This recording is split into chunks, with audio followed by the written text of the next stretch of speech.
It is Thursday, June 18th, and you're watching the Sick Podcast. Trust the process.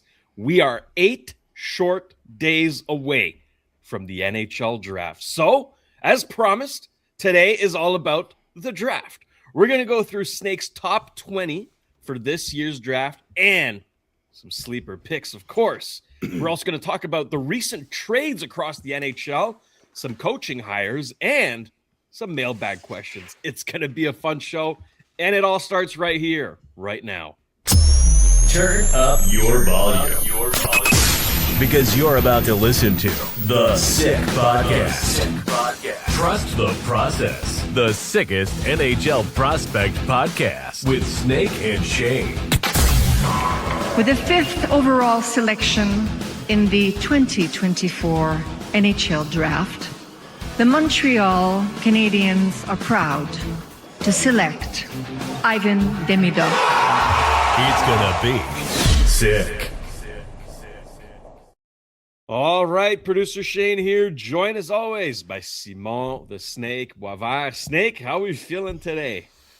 Having lots of fun going through draft lists and top prospects. I love the draft. It's probably my favorite day of the year in the NHL calendar. Hard not to be. I mean, okay, let's go on a little tangent here before we get into the nitty gritty. The decentralized draft, Snake. Listen, I have thoughts on it. I'm sure you do too, but they're going to need to improve it significantly this year, right? Last year's draft was a complete mess, and it's unfortunate because it was a really good draft class. You got guys like Matthew Schaefer that came out, and the great story that was, with his mom and the nice jersey with the patch and all that, and they managed to screw it up so bad.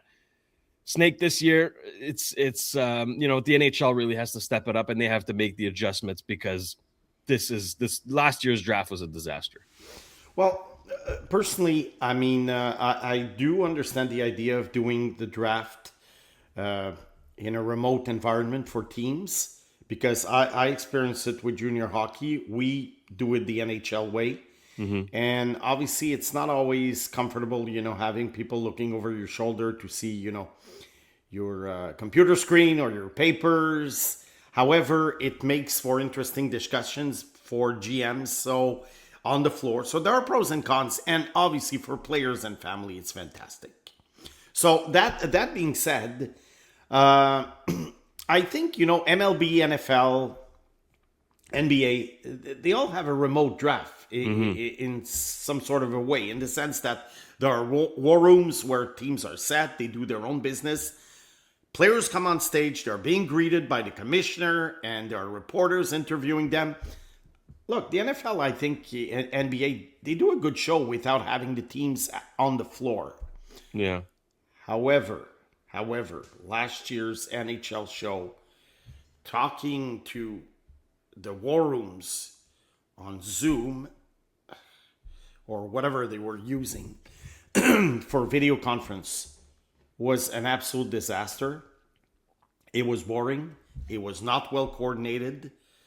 You didn't feel any emotion. I mean, honestly, what really matters are the picks. For someone like me, I mean, I do the chat with on La Presse, with Mathias Brunner. We'll do it again this year. So I don't have much time to pay attention to what's happening because I'm answering questions and commenting on players. But for someone who sits down in front of their TV for 3.5 hours, you want more than that. So, okay, try it again in that format. But I don't know what they're going to come up with to make it more interesting. Look, they should just watch the NFL, the NBA, and that's it. Just copy what they do or improve on what they do. But don't do what they did last year. It was terrible.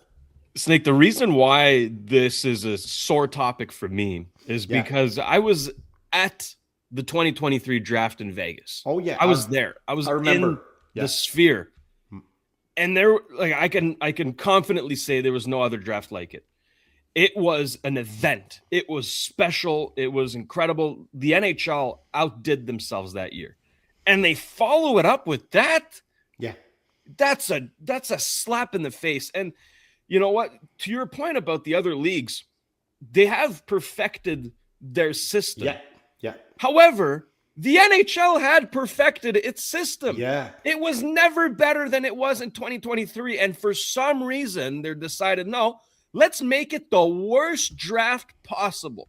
The draft is not only an important date in the NHL for the players, for the teams, it's also important for the fans. It's a way to grow the game. And for my humble opinion, the NHL had the best draft of any major league. It was so interesting, so captivating. You didn't have the commissioner announcing every pick and greeting the fans and greeting the players. I hate that. I don't want to see less of Gary Bettman, not more of him. Snake, I could go on and on about this topic, but I felt it was worth mentioning because today is draft show. But that really pissed me off, and they need to rectify that this year. I'm keeping an open mind. I'm giving them the benefit of the doubt. Maybe they will come up with something better. But if it's anything like it was last year, 4 hours. It took 4 hours from down. I was exhausted, honestly. I was exhausted. Just to older viewers will relate to what I'm saying and might remember what I'm saying. I've been following, the draft has been televised, the drafts, okay? NFL, NHL, NBA. I've been televised for about 40 years. MLB just started doing it maybe 10, 15 years ago. It's a different type of draft because MLB players are not really well known by the audience, whereas NFL, NBA players are known because, they play college football and basketball that's on television. Hockey fans, look, there's a certain knowledge of the players, because of show like ours, and there's games on TVs and on TV and online. Anyway, all World this to say that Yeah. the first few years that they started doing the draft in person, it was in Montreal. And it was always on Wednesday morning the first few years. And I always skipped school to go to the draft. The reason why I skipped school was because my school was very close to the Montreal Forum. Nice. Yeah, so I always had a paper from my mom, she didn't mind. And I watched the first round and then I went home. And then at some point they started taking it to different cities. So I attended, sorry, I just want to sneeze. I attend. Okay, I'm good. Bless you. Sorry. I attended quite a few drafts in person. It was not like what it is today because at the time on Wednesday morning, there were agents, parents, players, no television, but it was fun to see the draft tables. And probably next show, I'll have an anecdote about the 1983 draft where the St. Louis Blues did not draft one player. And I'll explain why. So anyway, the draft last year, 2 years ago or 3 years ago in 2 years ago in Vegas was, yes, the best draft I've ever seen on TV. And I've watched them all. MLB, NBA, NFL. So I must have watched, I don't know, maybe 125, 130 draft shows in my life. And it was the best. And it really regressed. And like I say, if you're going to go back to the war rooms, fine. But you can still do a good show. Even if, let's say, the GM is not on stage. So, look, let's move on. But I understand your point. It's a sore topic for me, clearly. And it's also, Snake, it's also a celebration of the scouting work, right? Yeah. All the scouts that put in grimy hours and terrible travel schedules, it's kind of a celebration and it's a way of acknowledging their work. I don't know. It's just hate it. But moving on now, Snake, because we got tons of things to talk about today. Let's start with the trades. Okay. We're going to get back to the draft very soon, but there were trades, 3 of them since our last show. So the offseason has kicked off and it's kicked off fast. There might even be more trades until we post the show. So who knows? But until now, as we're recording now, 3 trades have happened. The first one involves the Toronto Maple Leafs and the Philadelphia Flyers. The Flyers get Joseph Woll and defenseman Simon Benoit. The Maple Leafs, in return, get goaltender Samuel Ersson, defenseman Emil Andre, and a 2026 third-round pick. Your initial thoughts, Snake? Strange trade. Yeah. But, what else can you expect from John Chayka? Exactly. But honestly, I like Joe Woll. So I understand the injury issues and other stuff that happened. So I can understand why they would trade him. And probably they're going to go with Stolars. Mm-hmm. But it's kind of interesting because the guy they got in return, Ersson, is he going to make the team? I think as of now, he's the number 3 goalie. Okay, they get a third-round pick. Okay? And then they trade Benoit for Andre. I get this one. Benoit, you know who he is. You know what type of player he is. And the Flyers, they probably want that kind of guy. And Chayka, I think, is betting on Andre being a shorter, skilled puck mover. Yeah, they need that. But the problem with Andre is that you don't know yet if he's like a lot of young puck movers. Short puck movers. We don't know if he's going to make it or not full time. We don't know. Probabilities are against him. We shall see. It's a gamble. So they're okay in that. They figure, okay, let's give away this goalie who's better than the other, but we get the upside of Andre. Mm-hmm. It's not terrible. That's why I say strange trade. But it probably makes sense in both Briere's and Chayka's head. Mm-hmm. I was just surprised when I saw that. I'm like, it's unusual. Look, Chayka, please keep us entertained. Yeah, with so your far ideas. so good. I mean, yeah, and your coaching nomination. Oh boy, we're gonna get to that one. But Snake, back on the trade real quick. Samuel Ersson is a RFA. Yes. So he might not even be qualified. Exactly. Like, right now, the Leafs could run Stolars and Hildeby. They also have Akhtyamov, who's probably going to win the Calder Cup here. I mean, the Marlies are 1 game away, but I don't know that Ersson is in the plans, really. I think it's more so for Andre and clearing cap space for potentially shoring up the defense some more. I think this is just a precursor, but we'll see. I mean, I don't think John Chayka is done, far from it. And the rumors are still swirling around about Matthew Knies. I don't know why, but they're still there. Yeah, so. Because it's new management. So do they have the same opinion of Matthew Knies? What's cooking? I don't know. I don't know what's cooking. We don't know what Chayka's and the Leafs management long-term plan is about what they're going to do, with presumably Gavin McKenna and Austin Matthews. Yeah. And is it a rebuild? Is it not a rebuild? Look, we'll have answers fairly soon. It's entertaining for a trust the process type of show. It's very, very entertaining. Absolutely. We like this. Please keep feeding us. But no, I mean, that's an interesting trade, Snake. And then the other one, the Predators acquire Ross Colton and Isaac Polsch from the Colorado Avalanche in exchange for Magnus Corona, a 2026 third and a 2027 third, which is interesting because Chris McFarland, who was the GM in Colorado, is now the GM in Nashville, and I guess he must have liked that player. So this is a typical trade, really, because, McFarland leaves Colorado. First phone call he makes is his former colleague, Joe Sakic. Okay, fine. First of all, like you say, he must have liked the player. He knows the players. I mean, the Colorado players are probably the players he knows best. And also, I think for Colorado, it's a salary cap dump. I think they would have. Oh, they need to clap. They would have kept need to clear space. Colton, that's for sure. Mm-hmm. But look, they need to clear space. So obviously, that's the sacrifices you have to make with the salary cap. So you sacrifice some depth. Yeah. And as for Nashville, well, we don't know what direction they're taking right now. So maybe McFarland did it as a favor. we'll see. We'll see what happens. But he gave away some picks back.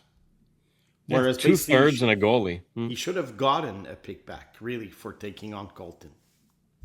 Yeah, maybe it was just a favor, like you say, but minor deal. Ross Colton is, a bottom six winger, very serviceable. So I guess good on both teams there.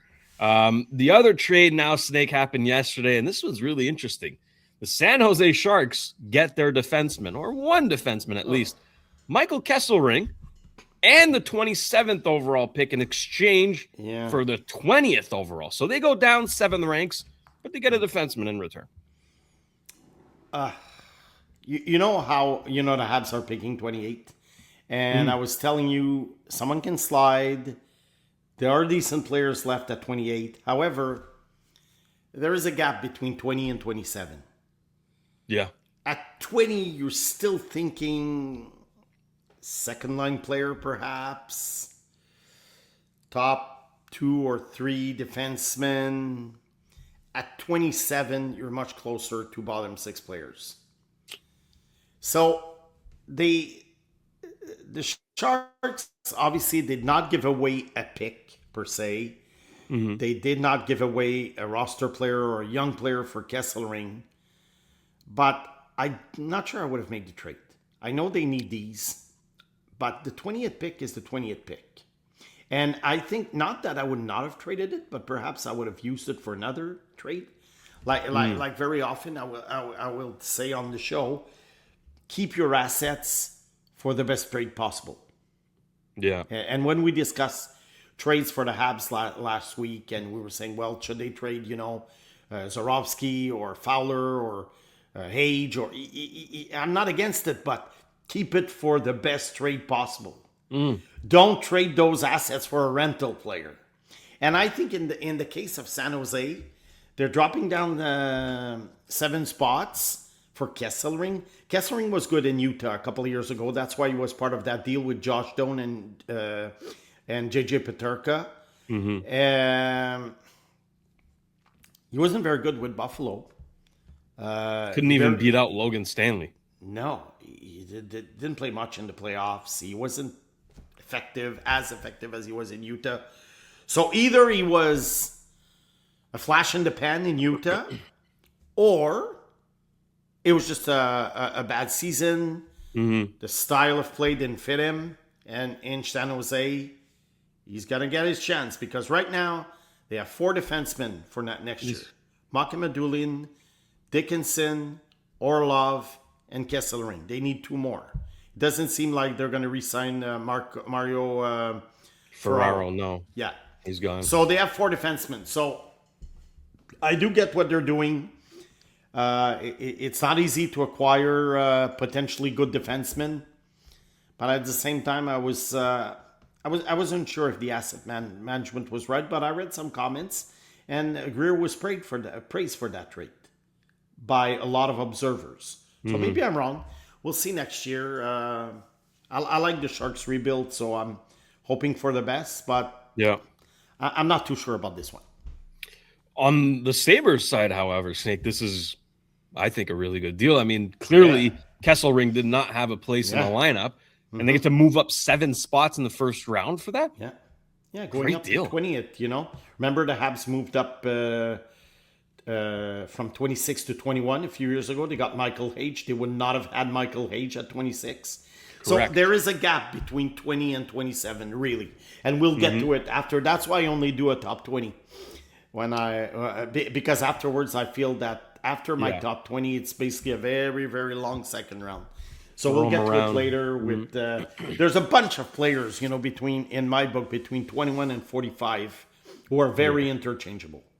Exactly, and now, doesn't mean they're not. There's no good players. It just means that for now, with the information we know as of now, it's interchangeable. Yeah, it's all about in the same level. Yeah. Same kind of category. But we're getting close to the draft talk.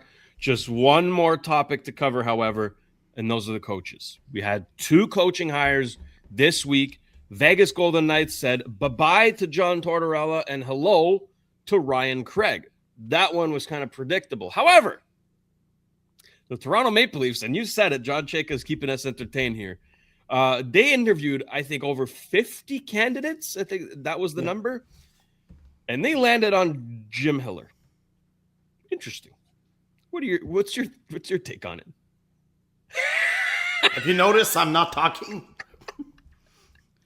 For those watching on YouTube, they see my face. For those listening on Spotify, they're wondering why there's silence. Yeah. Well, I'll tell you what, okay? If they had just hired Jim Hiller last week and telling, we had 5 candidates. Okay, so it's the old rinse, repeat, recycle coaches. I mean, I would not have been surprised. Okay, they like Hiller and stuff. You go through 50 candidates and you come up with some guy that you could have just called right after he was fired. Okay, he's just part of the boys club. So why did they go through 50 candidates?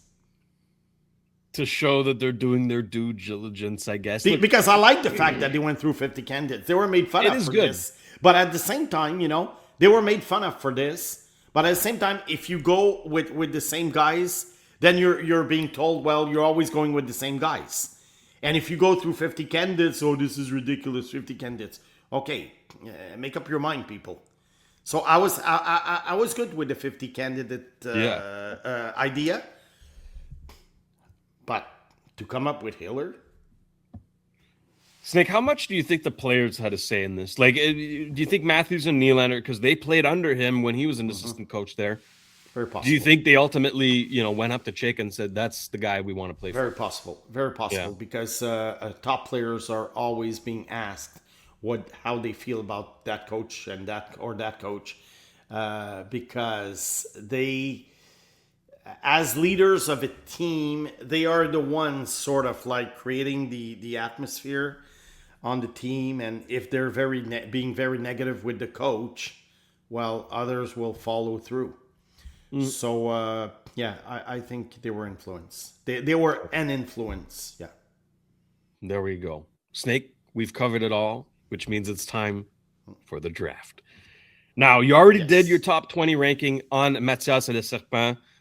You guys started from 20, however. So I'm going to ask you where you want to start. Are we following the same order, or are we starting from number 1 here? I'd rather start at 1, honestly.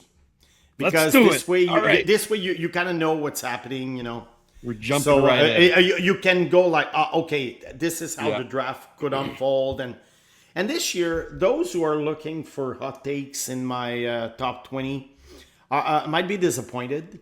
Because as a colleague of mine told me recently, I did another podcast, and the guy tells me, he said, wow, he goes, if I didn't know, I would have thought that this list came from the Hockey News. In the sense that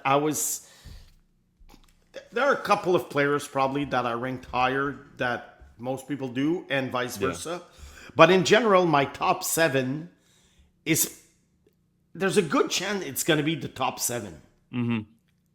Not in that particular order, but those 7 players I think will go top 7 or top 8, only one intruder maybe. So we'll start with Gavin McKenna. I have Gavin McKenna at number 1. Why do I have McKenna at number 1? Because I think you're damned if you do, you're damned if you don't.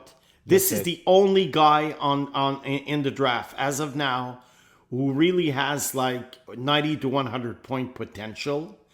And he's still a great playmaker. Yes, he plays a little bit, on the periphery, and he's not the toughest guy. He's a 5'11" winger.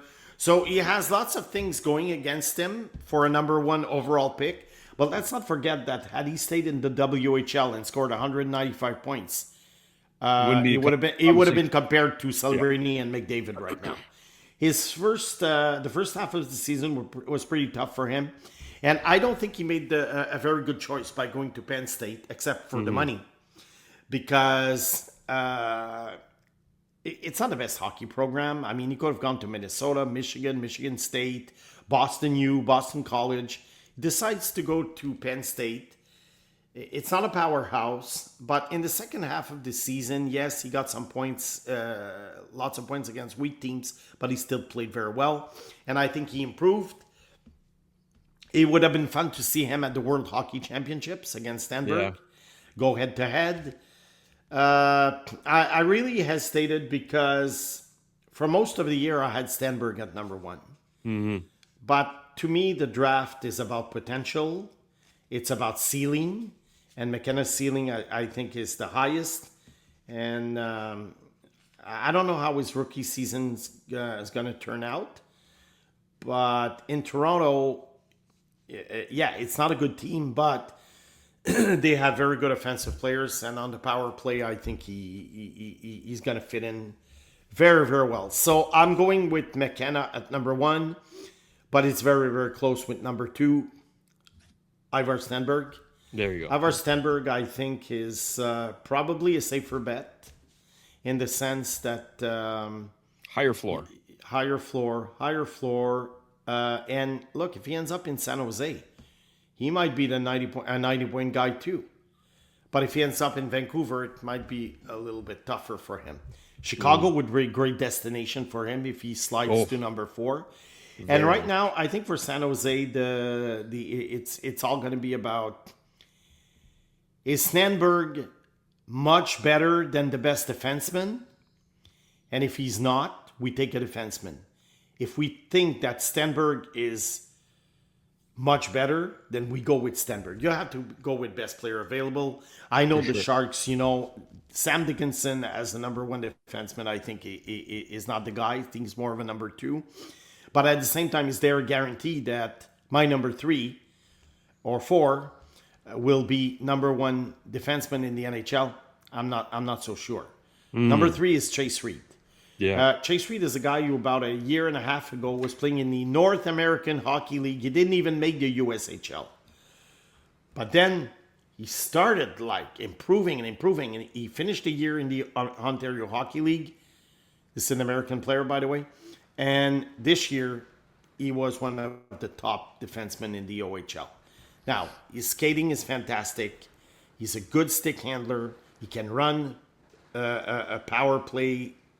Defensively, he's okay. But, most guys need to improve in that sense. But he's okay. So, the question with Reed, I think if Reed was to be picked 5th or 6th, he's a no-brainer. But at number 2, you really have to be sure that this guy is going to be your star defenseman when you're ready to contend. I don't think he's a Makar or a Quinn Hughes or a Hudson or a Werenski. Schaefer. But if he gets close to that, I think he's worth the pick at number 2. If he's just like a middle of the pack number 1 defenseman, you go with Stenberg. So because of those probabilities, although I like Reed a lot, I have Stenberg at 2, Reed at 3. Now at number 4, I have Carson Karls. Carson Karls, I think he's a very complete defenseman. He's a very tough cookie, and he can put points on the board. So it's very, very close between him and Reed, I would think. However, he played in the WHL. And I'm always a little bit concerned about defensemen from the WHL. Not many of them have become stars in the league. I think you and I have gone through this in previous podcasts, maybe last fall. Yeah. So the numbers sometimes in the WHL are a bit inflated. So he had lots of points. I think his point total was 73. 20 goals, 73 points. So he's a June birthday. So that's good. I think he turns 18 next week. Close to Reed. Number 4. Not impossible that he could be the Sharks pick. We share a birthday. I just looked it up. We share a birthday. So I like this guy. So you're born the day before Saint Jean-Baptiste. June 23rd, correct. Yeah. So it's always a holiday the day after your birthday. So I always had fireworks. I love my birthday. A lot of schools you finished on the 23rd, right? So you were I good. remember. My God, I mean, this is a I had the perfect best birthday. The best Yep. birthday. School's out, like Alice Cooper would say. You know that song, maybe. And in Quebec, 24th is a holiday, so you can party all night. Oh, I did. So getting back to the draft, number 5, I have Caleb Melotra, Manny's son.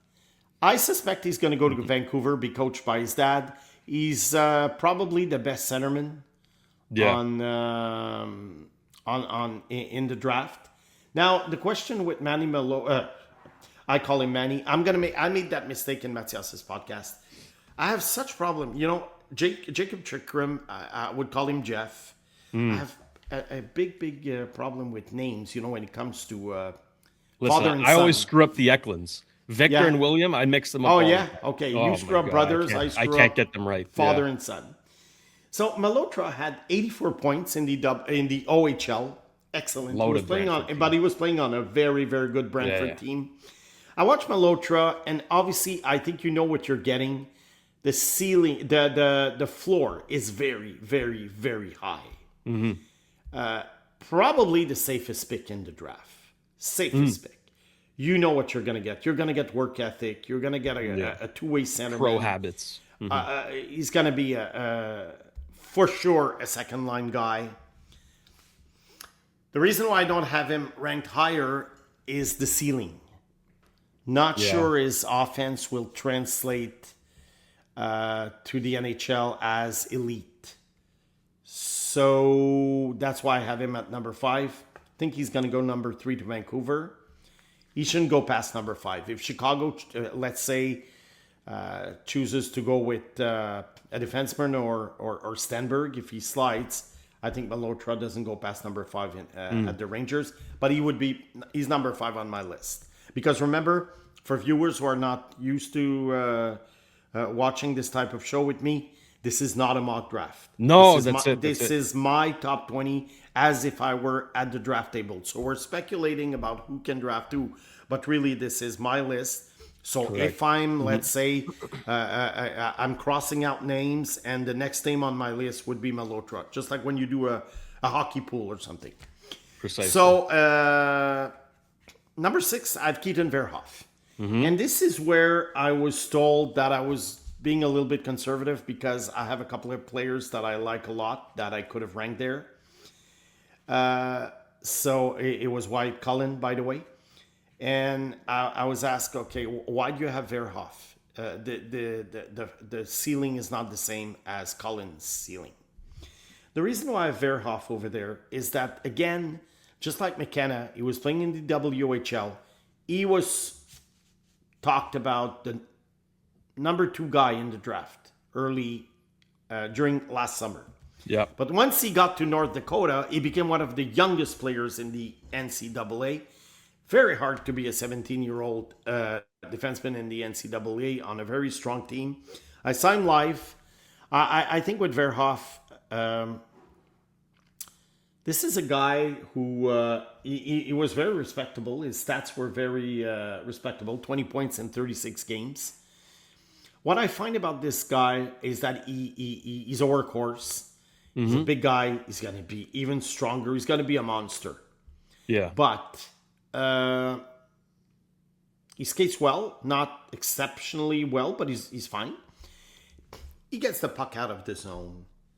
He's not afraid to, support the attack, and he even carry the puck beyond the opponent's blue line.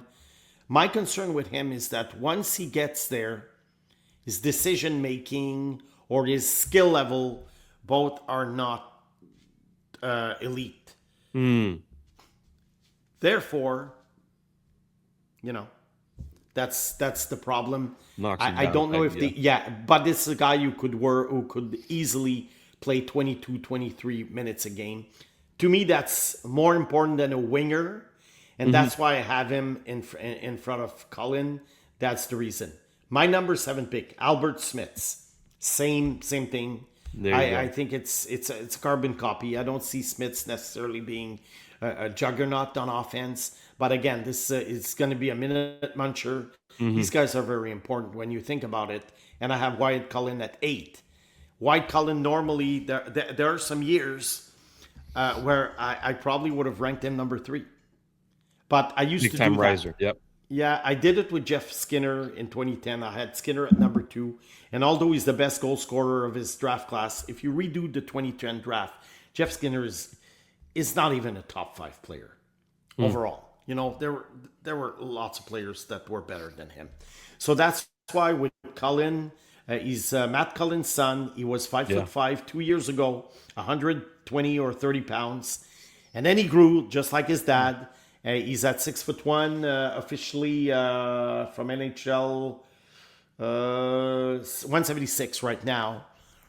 Could go up to 200. This is probably, aside from McKenna, he's probably the most skilled forward in the draft. His hands are fantastic. Some observers say that he's, he only wants to make the flashy plays. Look, I like him a lot. Entertainment value, to me, he's number 2 behind McKenna. Entertainment value. But realistically, if I'm at the draft table, he's number 8. He's a winger. I think he's going to be a top 6 player for sure. And it's going to be a good value pick for someone who gets him around there. Maybe he's going to go like, 9, 10, 11. I don't think he's going to drop very much. And that's it. Number 9. If I may, Snake, interject on Cullen, right? NHL teams appreciate players who are on the rise. You know what I mean? You want to see a clear progression in their draft year to see, okay, well, this guy's trending in the right direction. We saw what happened with Beckett Seneca. He didn't expect to get picked third overall, but that's exactly what happened. And September 8th birthday. So which means that he was 1 week away from being eligible for 27 draft. He's a candidate to go up. Oh, yeah, he's a candidate to go up. So maybe I'll regret one day not ranking him higher like I usually do. Yeah. But I think at number 8, it's I love the guy. He's my favorite player in the draft in terms of value abilities. Value pick, abilities, buying a ticket to go see this guy in person. I mean, I love this guy. Number 9, maybe a little bit of a surprise. Swedish guy, but not the one a lot of people think about. No, it's not Viggo Bjork. It's Alexander Gaumond. Alexander Gaumond probably will go around, 13, 15, 17. I have him at number 9 because he's a centerman.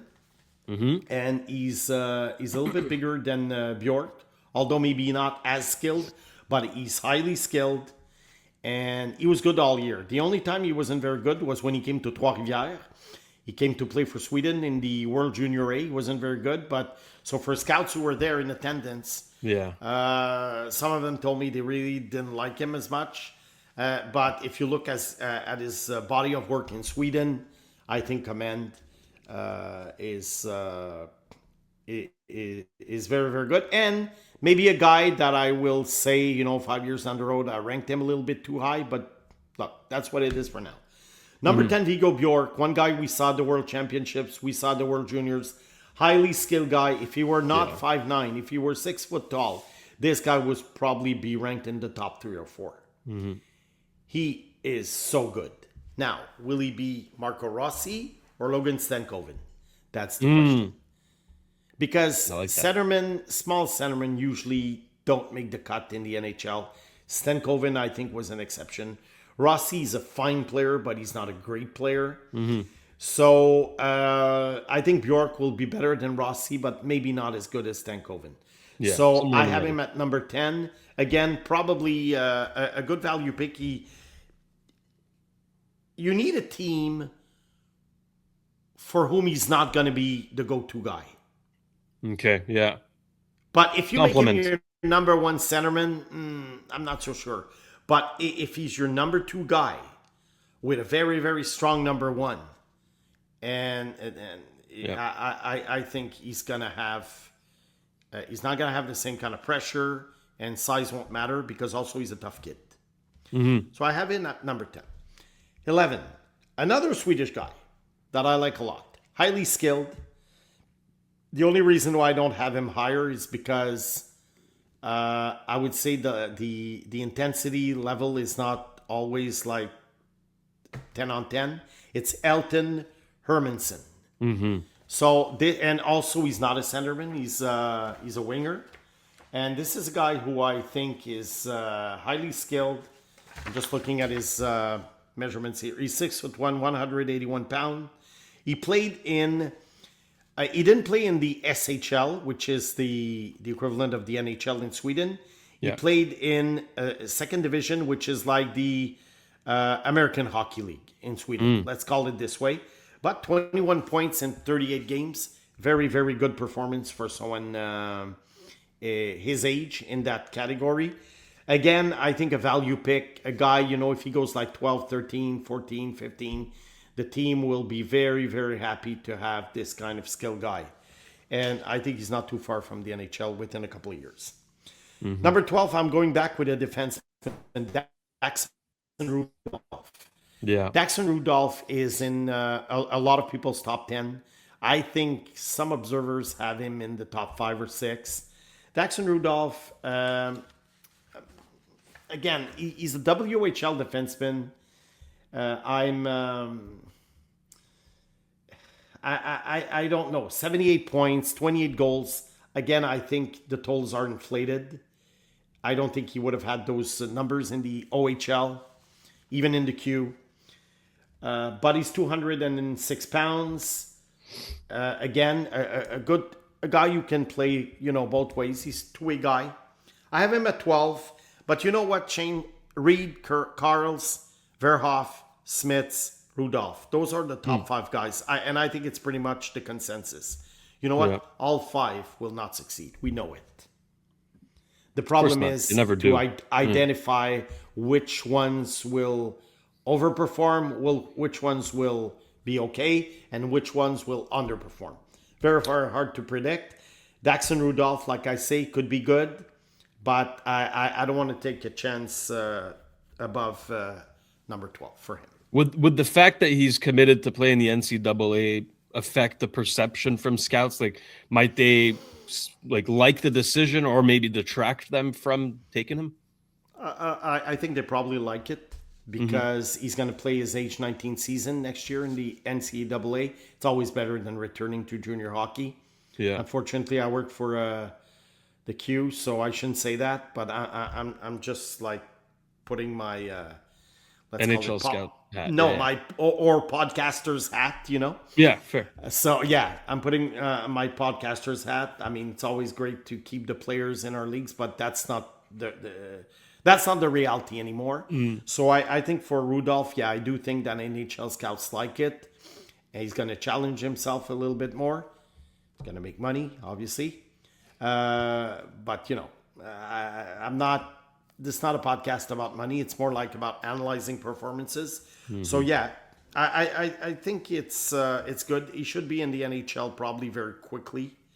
And like I made a mistake. I said he's playing his 19-year-old season next year. No, he's playing his 18-year-old season next year. He's not a late birthday. So if he's going to the NCAA at age 18, it's going to be very, very good for his development. Number 13, I have a centerman, Tynan Lawrence. Born in August, Boston University. This is a particular case. He was drafted by Chicoutimi 3 years ago in the first round. Never came to the Q. Stayed in the United States. He started the year injured. Then he played, I think, 13 games in the USHL. He was the best player in the league. Had he stayed there and dominated the way he did, I think he would have been a top 10 pick. I don't think he's going to be a top 10 pick. Problem is, when he went to Boston University, yes, he did challenge himself, but it cost him a lot in terms of in the scouts evaluation, because I thought he was fine, but he didn't perform statistically. He had like 7 points in 18 games. That didn't sit well with scouts, I think. But I tell myself, look, he's 17 years old.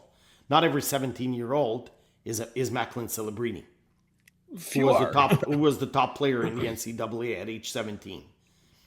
Okay, so let's not use Macklin Celebrini as a benchmark.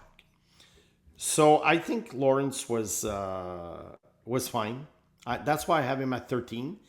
Will he be a top line centerman? I doubt it. I think he's either going to be a 2 or a 3. Depends on how he develops. Because now we're approaching the range of the middle of the lineup players. Yeah. Yeah.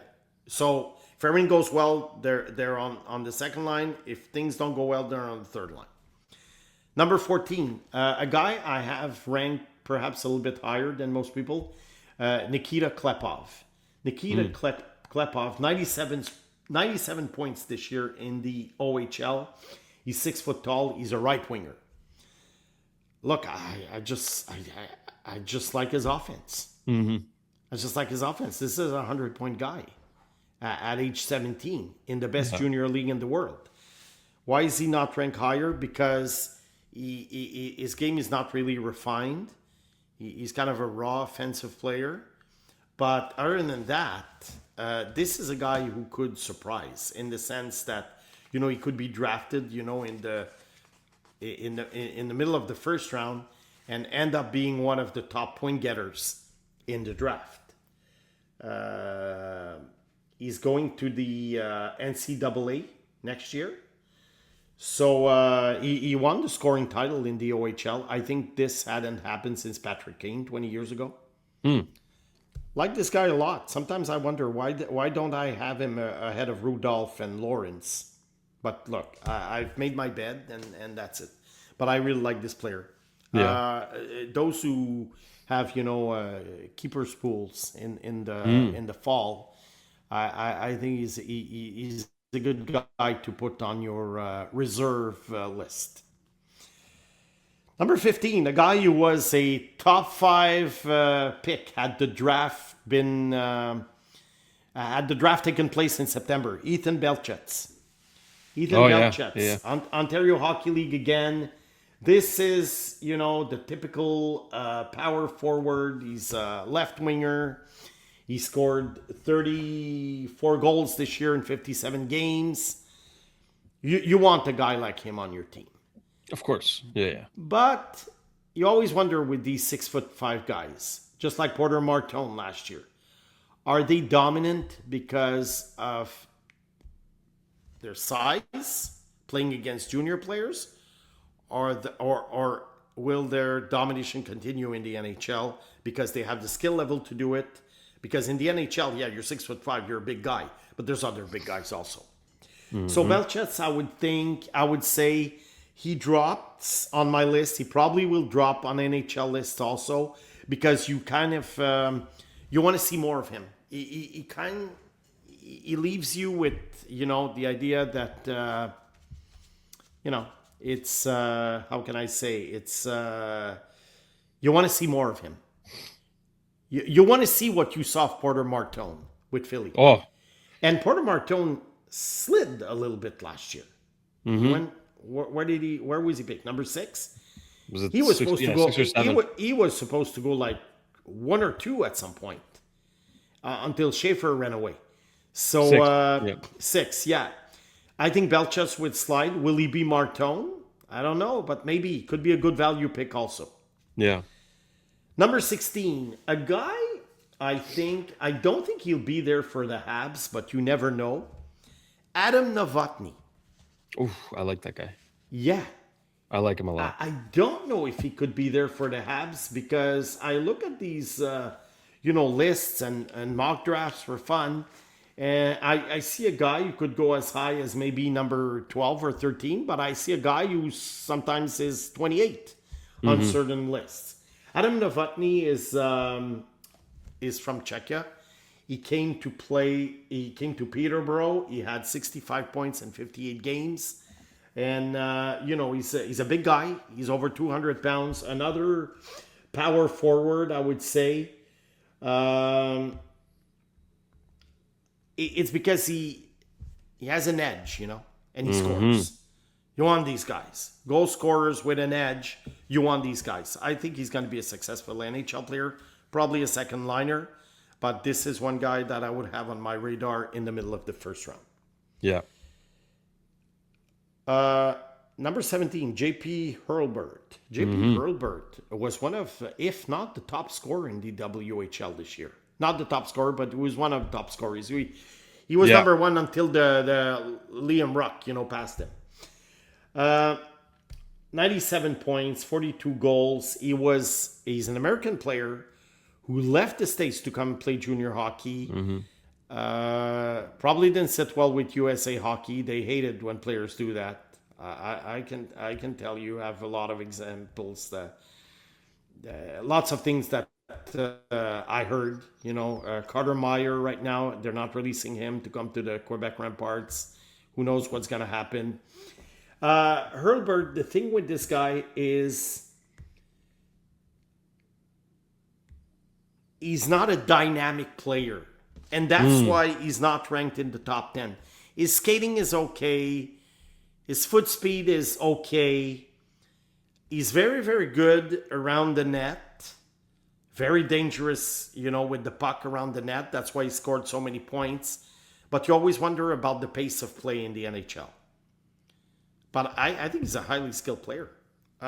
Again, you see a tangent here. Klepov, Lawrence, Belchitz, Novotny, Hurlburt. We all have question marks. Most of this draft, I think there's gonna be some excellent players in that draft.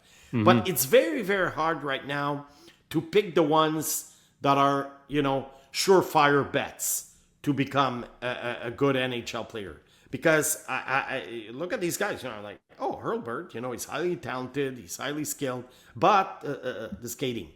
But then would I be surprised if this guy became, a 65-point player in the NHL and on a top 6? No. But would I be surprised if he became a third liner with 35, 40 points? No, I wouldn't be surprised either. Number 18, a guy who's kind of, I wouldn't say polarizing, but he's all over the list. Liam Ruck. Yeah. One of the Ruck twins.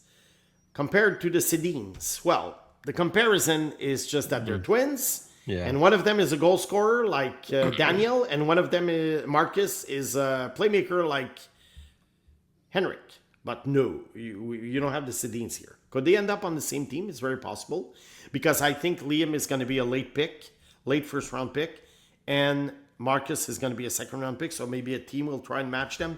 The problem with twins like that is that we don't see this very often. These guys have played together since, they were kids, just like the Sedins. But what would happen if they're separated?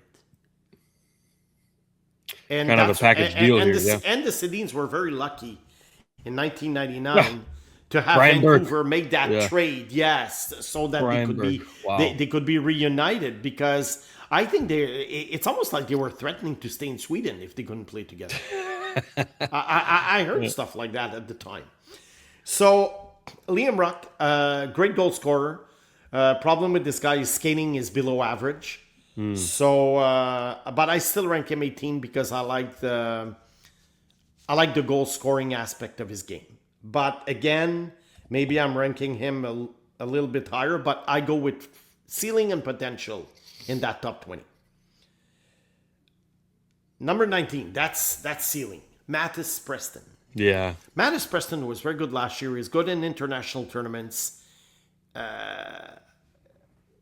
He's highly skilled.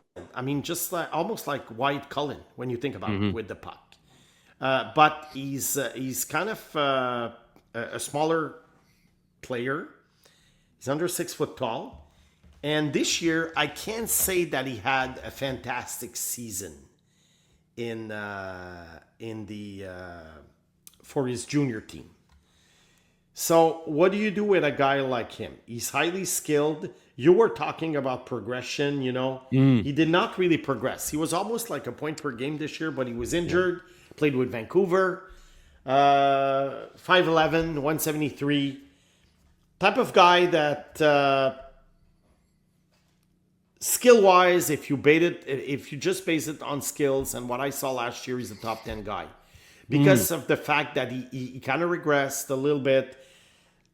He's a winger, under 6 foot, tall. I still have him at 19. Yeah. But I think I think he'll be available for the Habs. The question is he a fit with the Habs? I know you don't draft for needs, but not sure he's a fit with the Habs right now with the type of roster that they have. But he's highly skilled. And if you go with best available player, you go for him at 28 if he's still on the board. Number 20, I have a Québécois, Maddox Dagenet.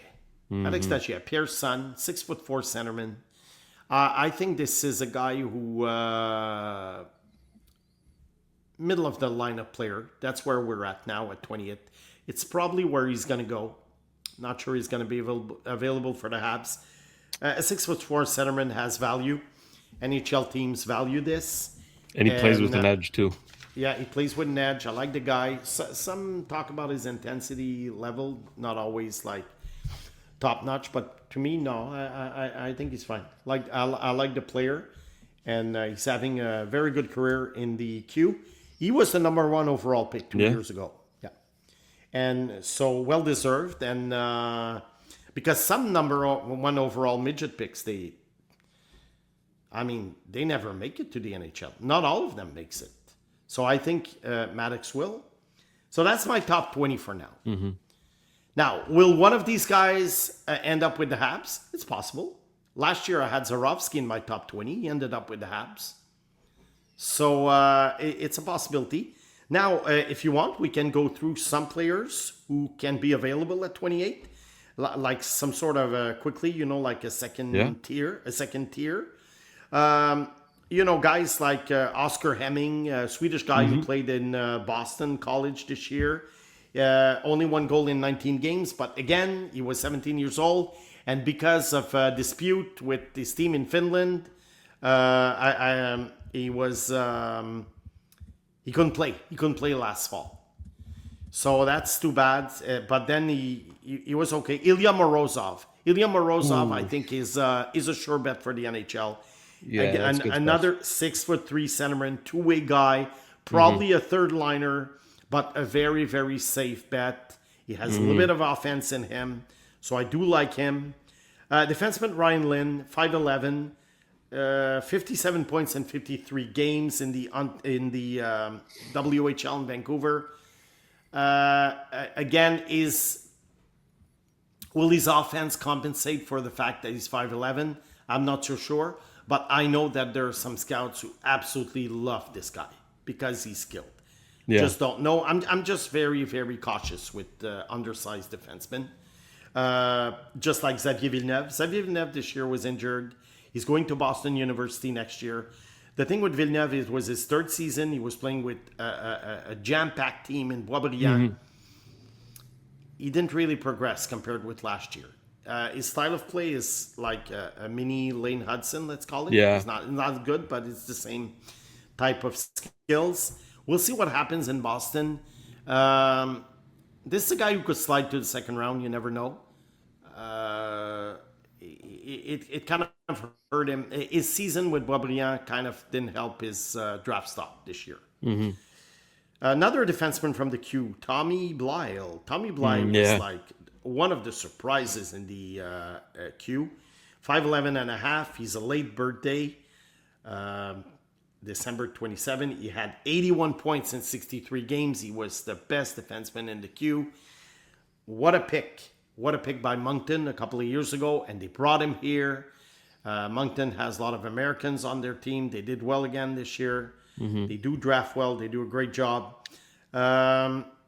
Blyle, I think, will be a late 1st round pick. He could be a candidate for the Habs because, I know he's an offensive defenseman. Best player available. Best player available because, you know what, 3, 4, 5 years down the road, the Habs roster will not be the same as it is today. Yes, the core will be there, but there's turnover. And might I add, Snake, these types of players, right, with a high upside, at some point, if they're on the cusp and you don't have a spot for them, great trade chip. Right. So yes, exactly.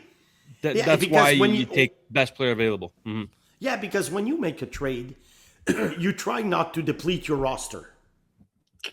Bingo. I always say, if there's a leak on the right side, and you plug it with with chewing gum, but then a leak on the right side happens. And then you plug it again, and there's another hole. It's cartoonish when I'm telling you. I've seen it in cartoons. In a cartoon, I think it was the Flintstones Yeah, I know or what something. you mean. But you know what I mean. And I think that's what it is. So if you're in a position of strength and you have like 3 offensive defensemen, you can trade one. It's no big deal. There But you if go. you have only one, and I need a centerman. Yeah, but you trade your offensive defenseman for a centerman. It's like when Anaheim traded Jamie Drysdale for Cutter Gauthier. Cutter Gauthier. Yeah. They already had offensive defensemen. So trading Drysdale was not a big deal because they had Mintyukov, they had Zellweger. So that, to me, that's best player available. There's an intriguing big 6'7" guy, maybe a Michael McCarron type of guy, Brooks Rogowski. Almost a point per game in the OHL for Oshawa. 235 pounds. I think Michael McCarron's quote-unquote success right now will influence this guy could be a Habs draft pick. I think at the same age he is better than McCarron, who I thought at the time was a little bit too stiff. Rogowski can play. Yeah. So Rogowski, remember this name at 28. He could be a very, very wise pick by the Habs because he can play. And he's a huge guy.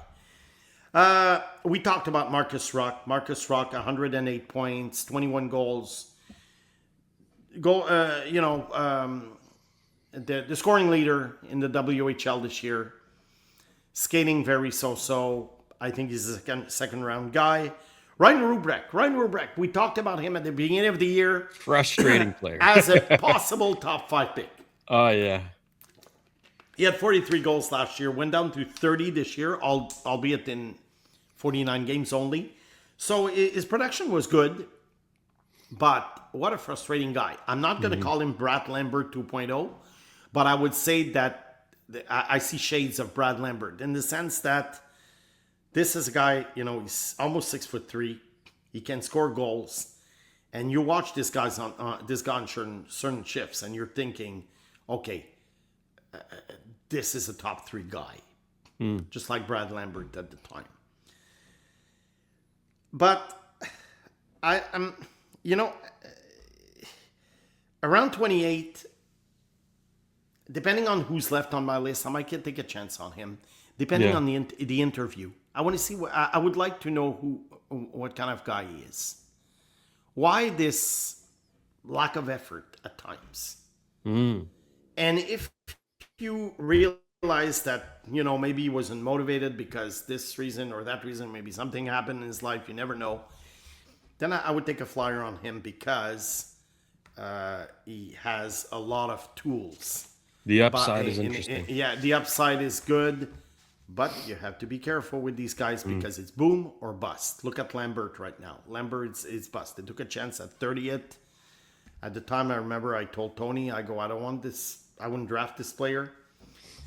So far, I'm right. I don't like being right when I put down players, but, you have to make the call when you make podcasts like ours. A couple of more names I want to talk about. Jack Hextall. A point per game player in the USHL. I like this guy. This is another guy at number 28 that I would strongly consider because he is an honest player. This is a guy who has a little bit of offense in him, so he's going to be able to play in the NHL and put some points on the board. He's a future third liner, but a very solid third liner, two-way work ethic. Love this guy. Jack Hextall.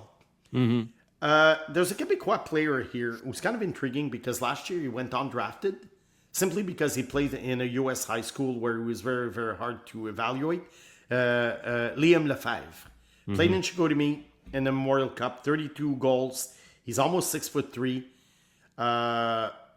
but he's a 2007 born player, which means that they passed on him last year. They're not going to pass on him this year. To me, he's more like a second round pick. So I don't know if the Habs are going to go in that direction with their second round pick, but he could be a candidate. Blake Zelensky, I had him in my top 15 at the beginning of the year. Plays in the USHL. He had an okay season, point per game guy. He's a centerman, almost 6 foot tall. He left me wanting for more this year, and that's why I left him out of my top 20. Probably a second round pick, but could be a little sleeper. I like this guy. I think he's going to be an NHLer. Maybe not as good as I thought he would be last year, but I think he's going to be an NHLer. I like the guy. So I'm going through guys, that perhaps I would take a chance on in those rounds. Now, as for sleepers, we're talking real sleepers here. You have to go basically to U.S. high schools. And the last couple of years, I had a sleeper pick from U.S. high schools. 2 years ago, it was Will Zellers. Will Zellers ended up being in trade, going from Colorado to Boston for Charlie Coyle. Played at North Dakota this year. Played very well. I think he's trending up. Has a chance to make the Bruins roster within maybe 2-3 years. So that's where you have to look for these sleepers. Why? Because they are so hard to evaluate. Absolutely. The caliber of play is far from what it is in junior hockey. They play a very short schedule. And sometimes a good player is just a man against boys. And you don't know. And just for a little bit of history here, a high school player was the number 1 pick once in the NHL. I think he's a commentator now on NHL Network, Brian Lawton. Brian Lawton was picked number 1 overall. He was the general manager for Tampa Bay for a while. When there was that rumored trade that Le Cavalier was coming to Montreal, you heard about this one? That. Yeah, against PK Subban, Carey Price, and Max Pacioretty. Bob Gainey was the GM. And can you imagine? I mean, I think the Habs rebuild would have started in 2011, instead of 2022. But so anyway, Brian Lawton was the number 1 pick from high school, ahead of guys like Steve Yzerman and Pat LaFontaine. Okay. To me, it was like, what? I was at the Montreal Forum that day. I'm like, a high school guy? And honestly, high school hockey in the States is a gazillion times better now than it was 43 years ago. 43 years ago, look, 43 years ago, it was like, I don't know, American football in Bulgaria. You know what I mean? And the guy bombed in the NHL. Yeah. He bombed. He went from team to team to team because, these guys have 9 lives. But look up Brian Lawton on HockeyDB. You'll see he played for the Nordiques at some point. But it was probably one of the worst flops in the history of number 1 picks. Next year we'll do a show. We'll go through that stuff. All the number 1 picks, who bombed, who succeeded since 1970. And I think Brian Lawton will be in the top 3 or 4 of, terrible players. Yeah. I'm sorry, Brian, if you were ever listening to the podcast. I mean, I didn't wish for this to happen to you, but I think there was a lot of pressure on him being the number 1 pick. And LaFontaine, Yzerman became stars right away. So my sleeper this year from high school is Theo Lechner. Theo Lechner is playing in Minnesota, very good state for hockey. He's a 6'2" defenseman. He's only 164, but you know how it is. Grow into his body. He's a right-handed shot and an August birthday. He had 38 points in 23 games, but that doesn't mean anything. I mean, the competition is quite weak. But he's my Will Zellers Cooper Simpson of the year. Oh. My high school sleeper of the year. So Zellers, Simpson, and now Theo Lechner. So I think he's going to be drafted probably very far. But if I were an NHL team, I'd jump on him probably in the third round, just to make sure I don't lose him. Just like Simpson last year was taken by Boston. Zellers, I think, third round also by Colorado. He's ranked number 136 by Central Scouting, and that's only for North American players. So if you incorporate the European players, right now we're talking about maybe a sixth round pick. I think he's going to be chosen higher than 6. But me, I wouldn't take a chance. I would pick him at number 3. So Mr. Bobrov and Mr. Lapointe, if you're listening to our podcast, dig into Lechner. I'm sure your scouts know about him. But please have a discussion about him. I'm just kidding. Because I was teased because they chose Zorowski and Pickford last year. And I had them as sleeper picks. So when people were telling me, hey, they listen to your podcast, I don't think they are. But if they do, that's a name to consider. So that's about it. With European players, there's not much else to talk about. Maybe one player that I liked a lot when he was 16 years old, Simon Katoliki. Simon Katoliki plays in Finland, but I think he's either from Slovakia or Czechia. But he plays in Finland, plays junior hockey in Finland. This guy is frustrating. Why is he frustrating? Not because he's not hardworking, but because he's skilled and he's 6'4" and 200 pounds. He has an incredible reach, but his point production leaves to be desired for that type of player. But I think that he has enough tools to be an NHL player, a bottom 6 player. Obviously, I don't think he's a top 6 guy, but I think this is a guy that needs to be considered as a bottom 6 player. And at some point, I would just going through my notes because I'm looking for goalies now, just to end the top 20. I would consider Katoliki, obviously, maybe as a 4th, 5th round pick, and eventually to play on my bottom 6 with a little bit of offensive upside. Now, the goalies are voodoo, so I'm not going to name all the list. I mean, there's tons of Russian goalies. There's going to be probably a Sorokin out there. Who knows? I'm only going to mention one, Dmitry Borichev. He's the number 1 goalie from Central Scouting in international goalies. Russian junior player in the MHL. I think he has high potential, just like, Vorokin that the Habs drafted a few years ago. But again, look, this is for 2030, 2031 probably. By the time they get to the KHL, they play a few seasons, they come to the American Hockey League. But there is a guy who is not a North American player, but plays in North America, Tobias Trebal, if I'm pronouncing it well. He plays for Youngstown in the USHL. He's 6'4" goalie. He had a 2.12 goals against average and a .916 save percentage. For the WHL, although it's a defensive league, I have to say this is very good. And he's already used to the North American game.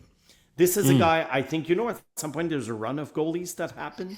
And I think in the second round, there's going to be a run of goalies. He's going to be one of them. I know the Habs don't need goalies right now, but, it's always good to draft a goalie. Because at some point, you better draft a goalie with high potential than a player will never make it. Or a potential, 14 forward. So, but I think Trebal would go early in the second round. So that's my 2 goalies. That's my sleepers. Top 20. Rest. I think we've covered almost everything. Yeah, absolutely, man. That was good. I hope that was good. I hope listeners enjoyed it. I had a time to elaborate, and if they have questions, please about the draft, please do. We still have a few shows left, and before the draft, we have 2 shows. So, please do. If you have questions about the draft, comments about my list. I know in French, we had a lot of questions about this. So let's do it. Yeah. Speaking of questions, I think we're getting very close to the mailbag now for today, I think. We're getting very close to the mailbag. But in that sense, Snake, the mailbag is open. So if you have any questions, Yeah. whatever they may be, we'll try to answer them in the coming shows here. But Snake, I mean, I feel ready for the draft now. I got a good idea of what to expect, which names are most important and all that. So I feel good. I appreciate that and all your hard work.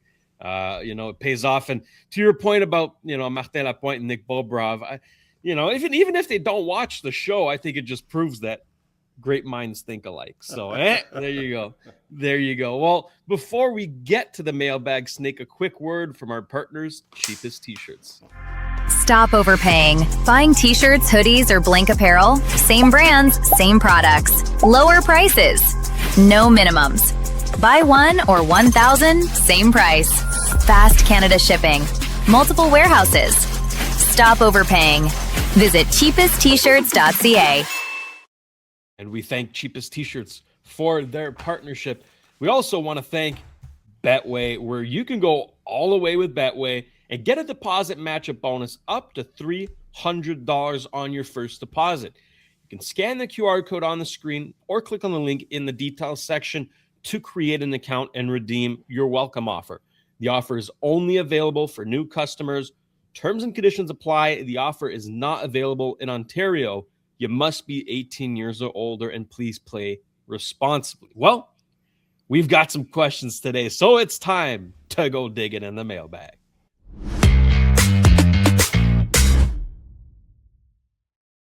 Four questions to be precise, so let's get into number one right away. This one is coming from Claude Rivet. On Hurdle, his value isn't determined by past trades, but by current market conditions. If three teams are interested in him, there's no way he gets traded for the cheap of a second and a B prospect. Snake, what do you make of this? Well, the reason why I want to field that question is because, it's true. I when we talked about Hurdle, I said, well, he was traded for a late first round pick and a B prospect, which is true. And I do agree with Claude that circumstances dictate someone's trade value and not just because the guy 2 years ago was traded for this or that. Correct. But I do think that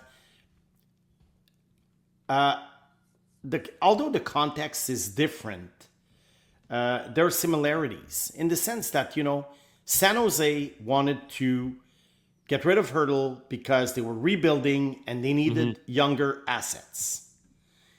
Now, if Vegas is getting rid of Hurdle for salary cap reasons, which is not the same thing, but they don't want to take on lineup players, for obvious reasons. It's a salary cap move, just like Colton went to Nashville. Then the assets, which are picks and prospects, why would they be that high now unless there's a bidding war? So why is it that when San Jose put Hurdle on the trade market, that they only, quote unquote, got a late first round pick and a B prospect? Why is it that if Vegas puts Hurdle on the market now, that the return would be so good, especially that teams know that they're up against the wall? However, and we'll see if he gets traded or not, and maybe I'll eat my words, but right now, unless you get two or three teams involved in a bidding war, the return should be the same. And Hurdle is not going any younger. He's still good. Well, that's it. He's not getting any younger. And I don't know. I have the feeling that he's not going to garner, a truckload of things. I could be wrong, because there must have been a bidding war for him, quote unquote, 2 years ago, just like there will be now. San Jose was just calling teams, probably. Hurdle's available, and that's the best they got. And they even retained salary, if you recall. Yeah, that's it. They retained salary, and they got a late first round and a B prospect. So we'll see. But interesting comment by Claude, because it's true. You cannot base a trade value on what happened 2 years ago, or because if you look at the history of players being traded, if you take a player, players don't always get traded for the same value from one trade to the other. Sometimes they're worth a lot, sometimes they're worth less, then the value goes up or back. So yeah, like I say, interesting comment, but I think in this case, it's a similar situation. Yeah, that's a fair point. But yeah, great question by Claude. Next one is coming from Jacob Slapshot. Question pour le Serpent. When the Lightning got eliminated in the first round for the 4th consecutive season, you mentioned in the show that you felt they were in a prime position to rebuild by trading away their core players at the peak of their value for a boatload of assets, instead of keeping their core players for too long, like Pittsburgh and Chicago did. What could a Tampa Bay rebuild look like? Also, with only 1 year remaining on his contract, could Nikita Kucherov be a trade candidate at next year's deadline if the Bolts have a slow start to next season? Whoa. Yeah. Look, I said that because I think this is the typical, this is a typical textbook possible rebuild. But you know what? It's not going to happen. Okay? No. So I'm not going to spend 15 minutes on that. Julien Brisebois will, and ownership will not rebuild Tampa until at some point they are sort of forced to do it. Yeah. You know, like Pittsburgh will be and Chicago was. But just for fun, I think that, yes, they do have players that are very, very appealing in trade value. You know, the Gensels and Hagel and Cirelli. Problem is, most of them have full or partial no movement clauses, so that makes them hard to trade. Kucherov is an interesting case because, well, yeah, he will be a free agent next year, but he will be 34 years old. He will get a boatload of money from a team, probably on a shorter term, maybe a 3-4 year contract, you know, maybe $15 million if he keeps playing the way he does, maybe more, maybe 17. Could he be a trade candidate if they, in that sense, I think yes. I do think he could be. If look at Stamkos, they traded Stamkos. Oh yeah. Or they let him go. They let him walk away.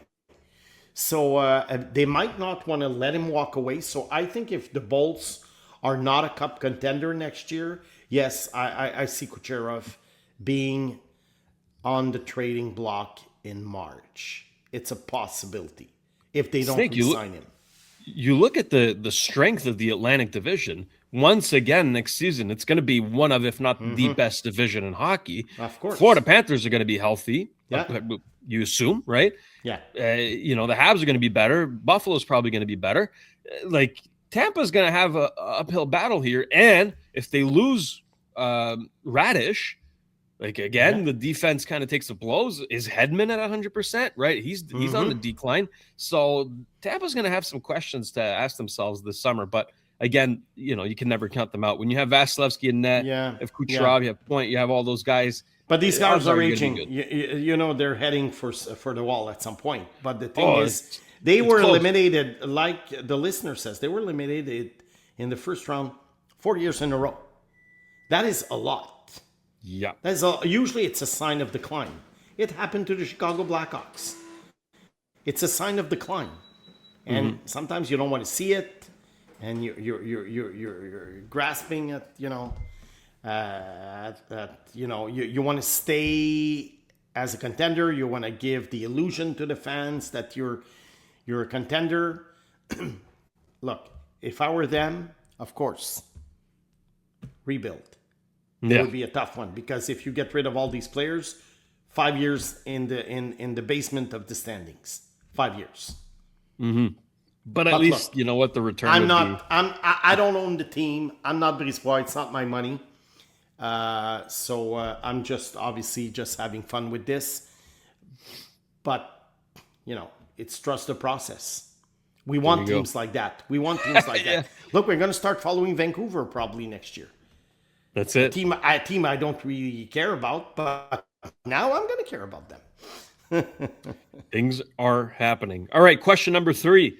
This one is coming from Nicholas. Guys, can you discuss the goaltender situation in Montreal? I feel that having Fowler play only 25 games a year at this stage is really not optimal for the young man, but also for the team, as sooner rather than later, he will be asking for a chance to show that he is the number one. Should the Habs take a leap of faith and go all in on Jakub Dobeš so they can use Fowler as a trade asset? he might be a deal breaker in a play for a top center? That's an interesting question because I think right now I would just stay put. Okay, Dobesh Fowler, it's great to have him. I know expansion is coming in a few years, but look, that's not worry about this. They have a developing goaltender. They have Dobesh still a rookie, was a rookie this year. I think it's great. I think the Habs are in a fantastic position because if one of the two doesn't work out, well, you still have one left. You're not just counting on one guy. Could Fowler be traded? Yeah, anything can happen, but the return would have to be fantastic for the Habs to include Fowler Significant. in a trade.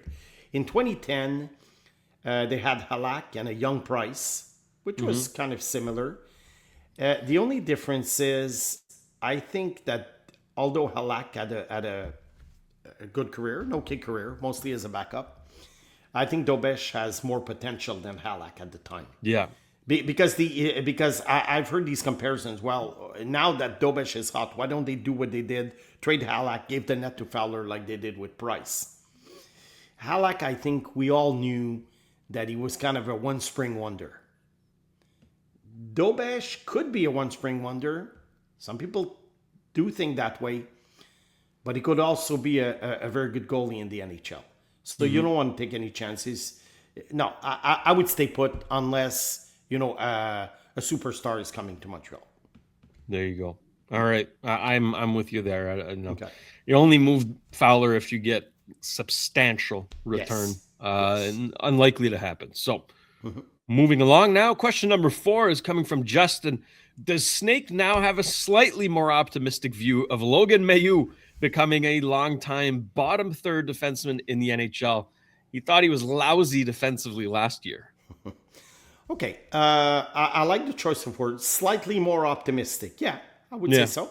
I remember saying this on many shows and Tony's show, and we had arguments, and we screamed at each other. I told Tony, Mailloux in my book is at best a number 6. This is what I said at the time. I still think that on a top team, Mailloux is a third pairing guy. So my opinion hasn't really changed. But I have to say, after a terrible start, he went to the AHL, and when he came back, he was pretty decent. Yeah. He was pretty decent. He wasn't making the type of mistakes that he was making with the Laval Rocket or at the beginning of the year at St. Louis. The only thing is right now, St. Louis has a very, very weak defense core, I would say. So the good thing for him is that he gets a chance to prove himself. He's not going to be sent back to Springfield, so it's good for him. I think he's in the right situation with the Blues. For other teams, perhaps, he would be more like on the bubble. So it'll give him a chance to prove himself. Now, will he be a second pairing guy on a weak team? Or will he be a third pairing guy on a very strong team? That's the question. So am I slightly more optimistic? The answer is yes. There you go. Yeah. Snake, we have covered it all. Yeah. Today was a very fun show, an important show because the draft is about a week away. And I think we've helped the people enter the draft more educated, more prepared, better understanding of what could, will, and should happen. So with that, Snake, anything else to add before we get out of here? We want trades for next week's shows. Please keep going. Obviously, we're still going to talk about the draft and the Habs possibilities, but we want trades now. It's going to be a very busy week next week in the NHL. So hopefully we get a few trades to comment on, and American Hockey League season coming to an end. So it's not going to be. It doesn't seem like it's going to be. Not a trifecta, but I would call it in horse racing terms an exacta for Carolina because their farm team, the Chicago Wolves, doesn't seem like they're going to win. And you know what? The Marlies eliminated the Rocket. They might win the Cup. The Hurricanes eliminated the Habs. They won the Cup. Doesn't mean anything, but I'm just saying that. It's a fact. Fun fact. It's a fact. Fun fact. It's a fun fact. It's a fun fact. Yeah. Well, thank you for your hard work, Snake, and your great explanations there. That was a lot of fun. I very much enjoyed being a part of the show. And like you mentioned, next week is going to be pretty important, pretty big as well. On Monday, we're back talking Habs. Now, we talked centers already, but we have yet to talk about wingers and defensemen. So I've got a list of names. No that we're gonna goalies? get through. No goalies? No goalies. No goalies. Last year we would have talked about goalies. Yes. But no. Last year we would have talked about goalies. I think we're going to focus on wingers and defensemen and any trades that happened during the weekend. We're hoping for some more because it's very fun to talk about. And then obviously on Thursday, the day before the draft, if you guys want it, we might just do a mock draft. Now, this was Snake's list, but we don't know what the mock draft would look like, right? Thinking what the teams would be thinking. This is so hard. It's also fun. So listen, it's a stuff as doing your bracket, before the March Madness. Hey, listen, it's just for fun. It's just for fun. So if the people want it, we'll give it to them. But otherwise, obviously, we're going to preview the draft. Any other news that come out during the week. The topics will not dry up anytime soon, so you want to tune into the show. Clearly, I mean, we've been doing 1.5 hour long shows because we have to. Like, there's just so much to cover here. But we're having a ton of fun doing it, and we hope you're having a ton of fun watching as well. If you're not subscribed already, hit that button, hit the notification bell so you never miss a new episode. For Simon the Snake Boisvert, I'm producer Shayne. This has been another edition of the Sick Podcast. Trust the process. We'll see you Monday. Take care.